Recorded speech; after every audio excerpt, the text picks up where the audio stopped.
Hi guys, welcome back to another video, and in today's video we are going over the trades and my daily recap for the day. Today I only took one trade on GJ. I'll be also going over the reason why I skipped GBPJPY. And yeah, let's just get into it. So this is the first trade we took. This is on GJ. We had a pretty clean break of structure to the left here. Broke structure. We were also respecting demands constantly up to our zone, which is one of the big confluences that I look for every single day. We also have this level of liquidity, which is very nice. And yeah, you can see that we're clearly bullish, making higher highs constantly on the way up.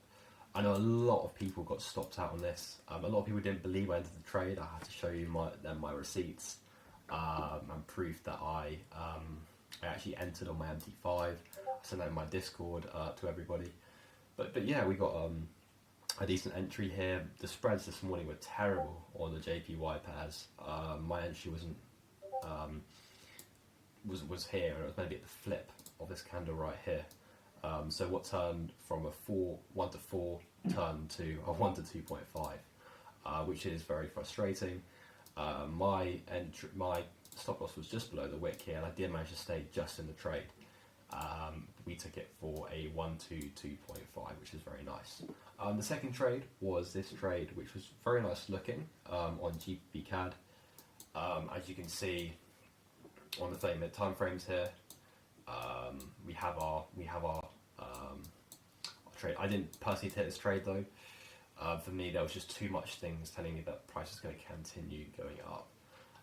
But yeah, we see this very nice setup, which we see every single day, and obviously very nice structure. However, if we look at the 4-hour time frames, you can see that we have just broken the structure here, but this is misleading, because when we look at the daily, we can see very clearly here on GCAD that we are continuing bullish. We've just come in to this daily demand here. We've respected it very well. We don't go back below this low here. That initially comes and taps into our demand. We then come to create a break of structure, a second break of structure, before coming down to take this liquidity out here on the daily time frame, coming into this daily demand. And look at this new candle that's coming on the daily here. It's just way too bullish in me to take a sell on GCAD. But fair enough if you did take the setup.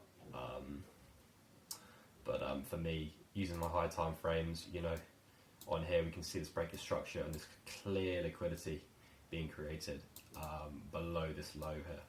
So we see a lot of consolidation here as well, and we can see we sweep this liquidity right here before price ends up going to the upside with this candle. So again, if you did enter it, that's completely fine. If you followed your rules and this is a trade that you continue to take, that's fine. I just have a slightly different way of approaching the market. I do use higher time frames as my main confluence when looking at trades, and for me it saved me in this one. But that is trading. So yeah, it's a very short video, just a quick daily recap. If you guys have any questions, please just join the Discord. There'll be a link in my description, and subscribe for more content. And yeah, let me know what you want to see. Do you want to see backtesting videos, strategy videos, psychology videos? Just let me know in the comments or in the Discord. And yeah, I guess I'll see you in the next one.